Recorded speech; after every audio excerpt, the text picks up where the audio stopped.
Welcome to Industry Focus, the podcast that dives into a different sector of the stock market each day.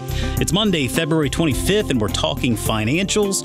I'm your host, Jason Moser, and joining me in the studio via Skype, as usual, certified financial planner Matt Frankel. Matt, how's everything going? Just great. Sunny day for the first time in about a week down here, so it's... Yeah, I think we got rid of the rain up here, I think, too, finally, at least for a day or so. It's been kind of weather that makes you want to stay inside for a while. Yeah, definitely. I hope it stays like this, but I have a feeling it's going to rain for another 30 days and 30 nights again. Well, spring's just around the corner. On today's show, we're going to dig into Apple's latest foray into services. We're going to talk about an acquisition in the home mortgage space. We'll take a gander at Buffett's annual letter, and as always, we'll have one to watch. But today, we're going to begin with a listener email, and this question comes from Noel Sayers in freezing cold Edmonton. And I tacked on the freezing cold there, Matt, because that's what he said. He said he was sending the email from freezing cold Edmonton. But Noel says, hey, team, what do you think about a segment or episode on the stock exchanges subsector, including tickers CME, CBOE, ICE, and NDAQ. I'd appreciate comments on the factors that impact these stocks, a comparison of the different company financials, and favorite picks. Well, Noel, you're in luck, my man. We are going to talk about this today for you. And Matt, I'm going to kick this right over to you because I know this is some research that you've recently done into this space. It's an interesting one for sure. What are the main points that you want to hit here for Noel? Well, the main ways that these companies make money is from trading volume. So this kind of is an interesting dynamic in the market. If you have kind of a market that's pretty much just slowly going straight up, nothing exciting, low volatility, these companies can actually suffer because trading volumes are low and that's how they make their money. Like we saw over the past, 3 or 4 years, for the most part, it's been a pretty calm market. Yeah. When markets start dropping or volatility spikes, these companies can actually start doing better than they were before because people are, trading more actively. They're buying options contracts to hedge positions, things like that. So these companies can actually do better. The biggest risk, I would say, especially if you think the Democrats are going to start really taking control of the government, is regulation. There's a lot of potential regulations, especially when it comes to futures markets, that people should be on the lookout for. But having said that, my favorite in the group that you mentioned is CBOE, just because they have a pretty huge market share in the options market. And that's the Chicago Mercantile, right? This is Chicago Board Option Exchange. Okay. Gotcha. That would be so CME. That's also another good one. They have a very good market share in what they do. Oh, you said CBOE. I'm sorry. We had a little bit of a audio glitch there, but yeah, CBOE. Okay. Sure. Well, they're both great. Okay.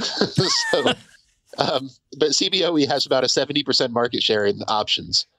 And anytime you have that kind of market share in something where you can actually do well when the market's going down because of high trading volume, I think it's a pretty good business. So in that space, like I said, in the financial sector, that's not my favorite space to invest in. I think there's better value to be found in commercial banks and some of the smaller banks we've been talking about, and a lot of the war on cash stocks, which you didn't want us to talk about, but I just snuck in there. You see how I did that? Oh, yeah.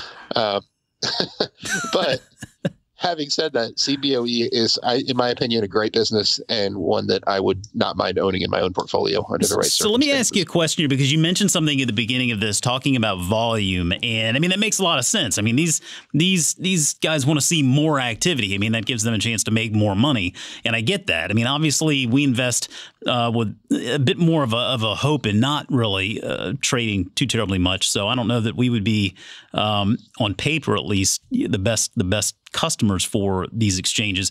But when we talk about the options index there, we talk about CBOE, it just strikes me that with options, there's inherently more volume when it comes to options based on the strategy that you're employing from the very beginning. The options seem to me to just inherently have more volume anyway. So with that, number one, is that a correct assumption on my part? And then number two, if so, I mean, does that really that's what could separate CBOE from maybe these others, is the fact that they're going to have just inherently more volume anyway? Yeah, it's kind of like how I recommend Walmart as a retailer from time to time, just because they do well in pretty much any market. Gotcha. You're correct that options are a more high volume activity, even for long-term traders. One of our full services recommends option strategies for long-term traders. So in that mindset, there's a lot of trading volume that's just options, more so than stocks. But option strategies are really useful as hedges, especially when times get uncertain, when things are volatile, either to the upside or downside. A lot of people try to hedge through options. And so you'll see a real big spike in volatility. I mean, some of the more volatile quarters in the market have been CBOE's best quarters. And so same can be said for some of these other exchanges you mentioned. So options is definitely a high volatility, a good play on volatility, but tends to have high frequency volume anytime. I feel like probably these businesses are pretty safe plays in the sense that we know they're going to be fairly consistent businesses as far as the demand for their services. I mean, in good times and in bad, the markets are going to be open. There's going to be volume, and these companies are going to be doing their thing. And so, I mean, I noticed it just does seem like there's a consistent sort of, I don't want to say they're all riddled with debt, but you notice that their balance sheets do carry some debt, some a little bit more than others. But it would strike me they're kind of like a utility in that regard, right? I mean, they can get away with doing that because they can rely on a pretty steady flow of business in both good times and in bad. Yeah, I'd liken that to almost a commercial bank in some senses that, they have steady revenue coming in from, people depositing money and loaning out that money. And it's a forever business. So it's not something that's going to be easily disrupted. Unless somebody creates a new stock exchange or a new options exchange, which the barriers to entry are just huge. Yeah. But yeah, it's almost like a utility-like income, especially when you get to like a 70% market share, like I was just talking about with CBOE. It can become utility-like income. Yeah, and you mentioned something there in regard to barriers to entry, and that's the one thing that stands out to me with these types of businesses. The barriers to entry from a number of perspectives are probably pretty high. I mean, from a tech perspective, certainly from a regulatory perspective. I mean, it would take a lot of work for a new competitor to jump into that space and really start taking share away from some of these established players. So, I mean, from a competitive advantage perspective, from a competitive position perspective, these are businesses I think that hold fairly admirable competitive positions. Yeah, definitely. It would be really tough to, like I said, make an options exchange that significantly steals share from CBOE, especially for even for someone who's trying to do it on a low fee and doesn't care about making a profit. It's just getting past the regulatory headaches and just the established relationships in that space, especially. Can you imagine trying to make a competitor to the NASDAQ at this stage? No, I mean, yeah, right. It's something you laugh about. Like that's how good of an advantage they have, is that I mentioned competitor and you laugh about it. So that in itself tells you what a good, solid, forever business these are. Yeah, and it also just strikes me, and we'll move on to the next topic here, but it also just strikes me, and a lot of times we look at businesses, they're really big businesses with tremendous balance sheets and tremendous resources. You could have all the money in the world, and it doesn't mean you can go in there and just immediately start competing, right? I mean, finances are just one part of the puzzle, one piece of the puzzle there. And so I'd imagine even if you had someone that wanted to go in there and compete, I mean, we always like to just sort of frame it on the investing team and saying, okay, I'm going to give you, $20 billion. Now go in there and compete with these guys. How are you going to do it? And so it shows you really that money is not the only thing. And you look at companies like Facebook or like Alphabet, they have obviously very admirable competitive positions in regard to the markets they serve. But money isn't necessarily everything. I mean, they can't just go in there and do whatever they want. It still takes some expertise when you're pursuing a given market. And so that's probably something worth noting with these companies too. But Noel, I think that's a great question. I'm glad you asked it. And I hope we were able to give you a little bit more insight there as to the market itself. And clearly, Matt thinks a little bit more highly of CBOE than the other names you mentioned. So, hey, you got a recommendation out of it too, buddy. Okay, hey, listen, Matt, we wanted to talk a little bit today about Apple's new foray, it looks like, into credit card offering with one of our favorite banks here on Industry Focus Financials, Goldman Sachs. I got to admit, when I was reading this thing, my first My first inclination was to say this is not going to matter at all. And then I took a step back and said, wait a minute, okay, let's keep an open mind and think about how this could matter, how this could play out for Apple. After giving it some deliberate thought, I came to the same conclusion. I just don't know that this is something that's going to matter really at all, but I could be totally wrong. What's your take on this? I'm with you in the sense that I don't think it's going to matter that much to Apple. I think that they really don't. It doesn't matter who their credit card partner is. Whoever gives them the best deal is who they should probably go with. It could matter big time to Goldman Sachs, depending. And a lot of the early reviews are exactly what you just said, that this is not going to be a needle-moving credit card. It's not going to be a big deal. The rewards rate is nothing you can't get anywhere else. So what we know so far, based on a Wall Street Journal report, is that the new Apple Goldman Sachs credit card will offer a 2% reward rate on most purchases, which is not unheard of. I could ramble off a list of 5 credit cards that do the same thing. But how they phrased it, and it's kind of vague, is higher rewards on Apple products. Does that mean a 3% rate on Apple products? In that case, you could probably find something that beats it with their rotating categories, or an Amazon.com, just buying them on Amazon and getting the Amazon credit card. Yeah, but how many Apple products are you going out there and buying? I buy a phone and maybe buy a set of headphones or whatever, but I mean, it's not like you're going out and buying like Apple products on a regular basis, right? Well, that's fair, but Apple products are expensive. True.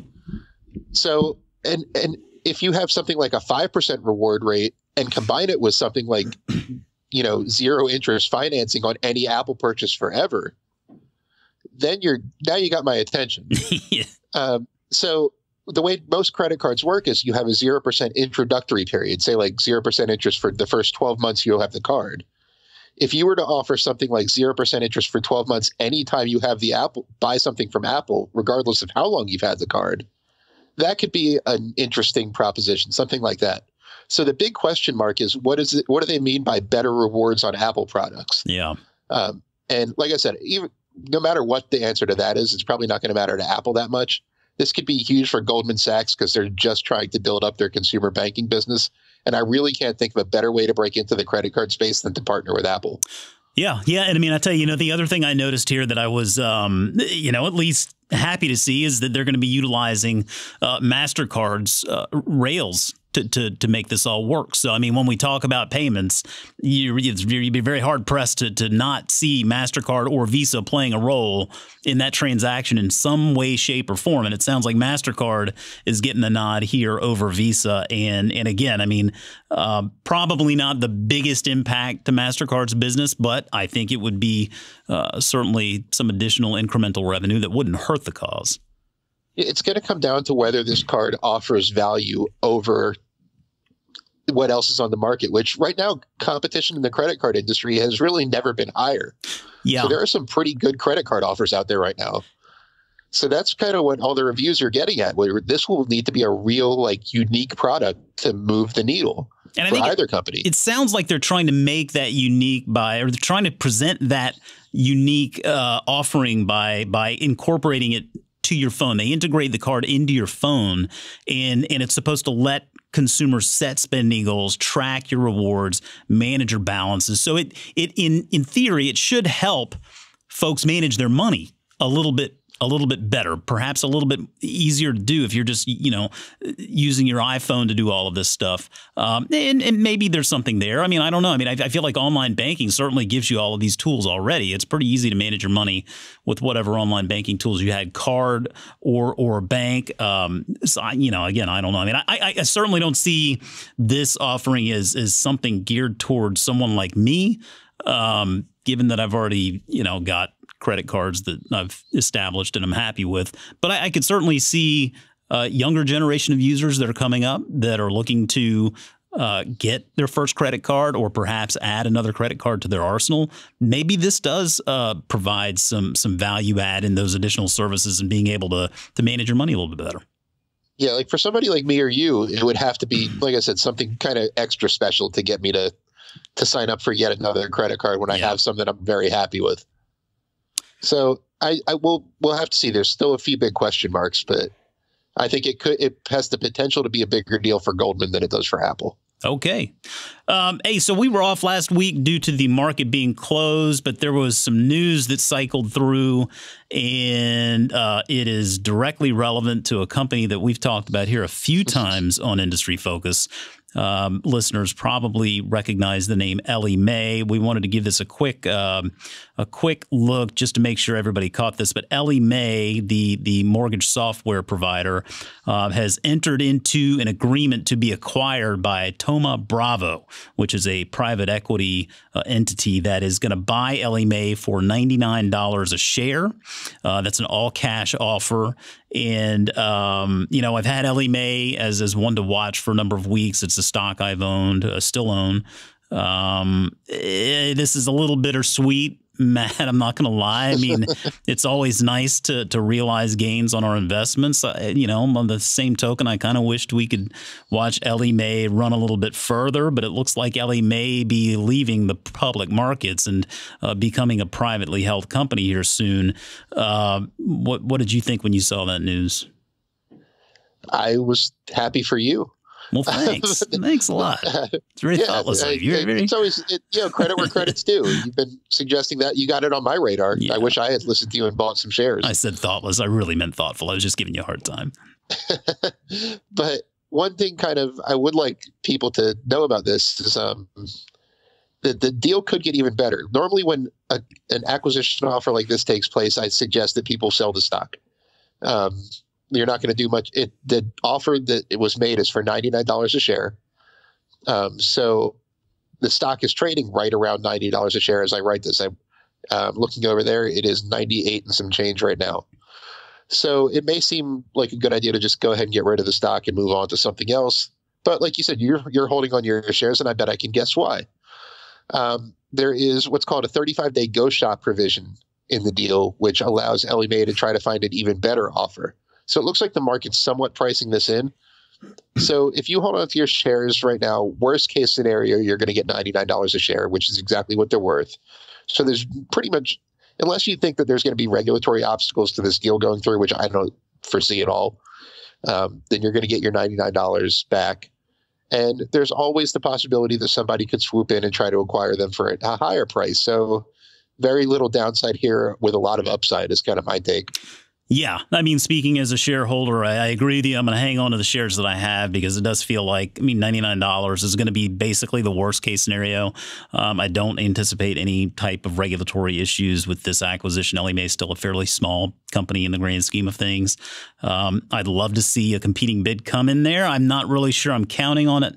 But I think, in just around a few weeks or so, we'll have our answer one way or another. But yeah, like you said, it's no real cost in hanging on to that position and just in waiting. I mean, I guess everybody could sit there and argue the opportunity cost for being able to put that money to work somewhere else, but you got to have a better idea in the first place, Matt, and then you got to be right too. So sometimes that doesn't work out as well, at least timing wise.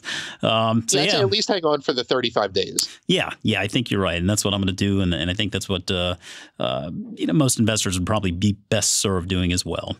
Okay, Matt, Saturday morning, I have an idea what you were doing Saturday morning. Now, granted, I'm in Virginia, you're in South Carolina, but I bet you we were doing the same thing.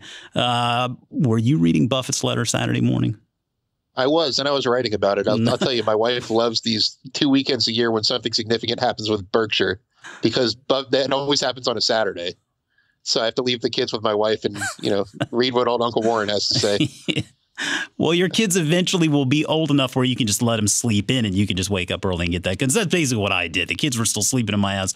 I just woke up, had some coffee, sat there and read the letter. It was a peaceful time to do it. Hey, so listen, all sorts of opinions, all sorts of little, nice saws to pull out of his letters every year. What stood out to you in this year's letter? Well, the fact that they're still having trouble making a big acquisition. The biggest question on my mind going into the letter, well, let me back up. The biggest question going on my mind into reading what Warren Buffett did with his stock portfolio this quarter was the market was tanking in the fourth quarter. He must have been on a buying spree.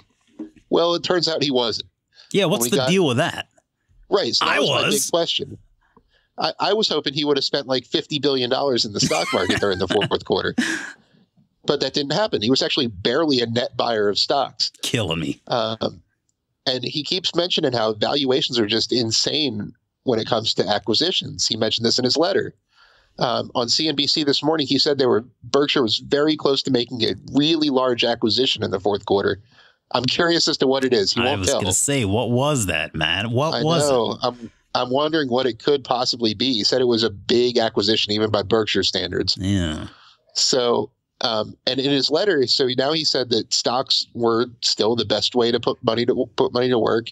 And now that we see that Berkshire was trying to make a big acquisition, and so they were probably holding cash back for that, which is my guess, my big takeaway to why we didn't see more stock buying activity.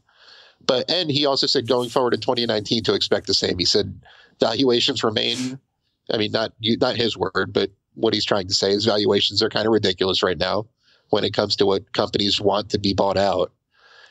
So expect stocks to be the best driver of value going forward, and that's what Berkshire wants to put its money into. It's also worth noting that Berkshire did buy back a little bit of its own stock this quarter, not a ton, but that Warren Buffett says that over time he expects these to continue. In fact, Berkshire's dropping book value as as Buffett's preferred performance benchmark, because the buybacks was one big reason. Yeah, he said not only do Berkshire's businesses distort the book value over the years, but the buybacks, as he buys back shares at a premium to book value. You're not going to find Berkshire for less than book value. As he buys shares for greater than book value, it's going to further distort the company's price to book ratio. And so they're just scrapping book value altogether. And I take that as a positive sign that Buffett expects future buybacks, because he can only buy back stock when him and Charlie Munger agree that it's a good deal. So it seems like he still thinks that. Yeah.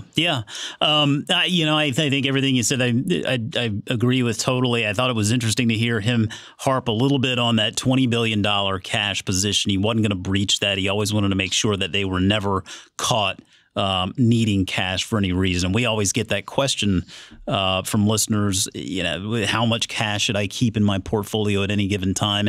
And that's always a debate. Everybody's got their own sort of opinion on that and what they do. But it was just an interesting perspective there. I encourage folks to go read that letter and read that part about what he said in regard to keeping cash in his balance sheet.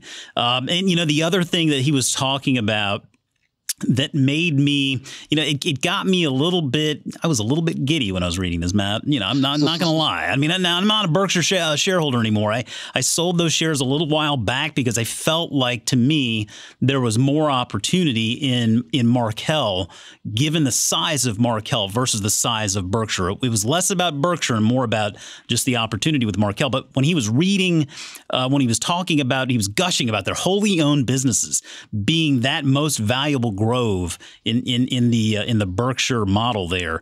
That really, I get excited about that because I see Markel doing the same kind of thing with their venture side of their business. And they're just getting started there. But that Markel venture side of the business now, it brought in $2 billion in revenue over the past year. And I think we've seen a lot of growth there. And I do think that they are trying to build that side of the business out very much the way that Charlie and Warren have built out Berkshire Hathaway. So just I don't know, made me think a little bit, of the position in Markel and how happy I am to be an owner of those shares.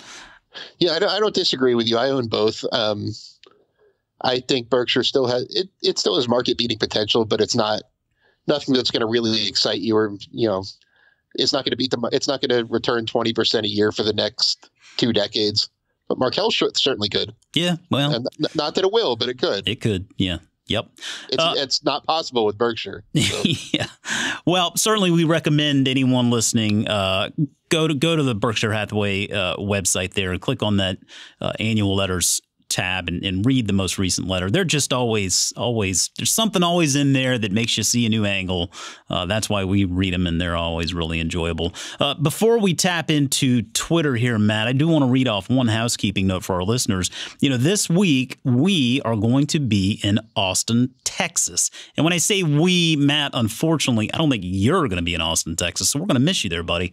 But I'm going to be in Austin, Texas, and Chris Hill's going to be in Austin, Texas, and Aaron Bush is going to be there, and a lot of other fools are going to be there. And we're actually going to have a listener meetup on Wednesday. So if you are in the Austin, Texas area and you want to join us for the listener meetup this coming Wednesday, the 27th, just drop us an email at radio@fool.com and we'll send you all the deets.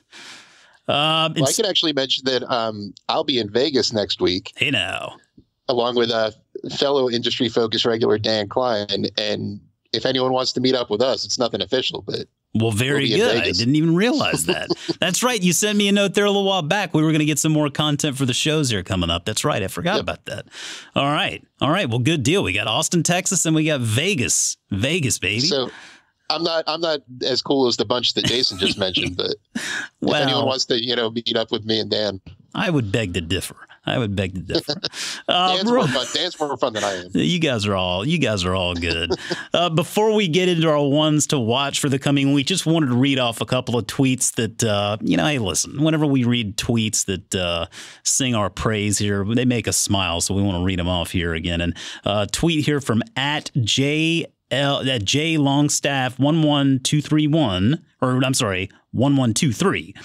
He said, I was really impressed with CEO Dennis Zember. He seems like a good guy to have running the show. We'll work toward getting a position started. Nice work. Well, thank you very much. We appreciate that. It was a fun interview, and I agree. Dennis Zember does seem like a really nice guy, and I feel good about the fact that he's running that ship over there at Ameris Bancorp. And @Vivek Chirps wrote, the trio of Motley Fool money, market foolery, and industry focus is wholesome education for anyone interested in investing. Best of all, it's free. Listen to Vivek.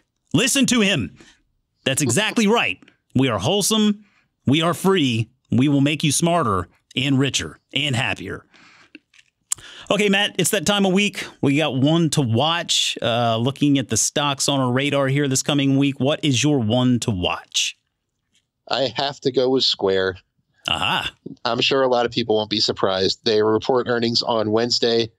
I have a few questions in my mind. Of course, I'd love to see them give an update on how their cash app is doing. They historically haven't released too many concrete details about how many people are using it. But if they do, it's usually at their fourth quarter year-end results. So I'm looking to see about that. I want to see if their growth is continuing to accelerate in top-line revenue.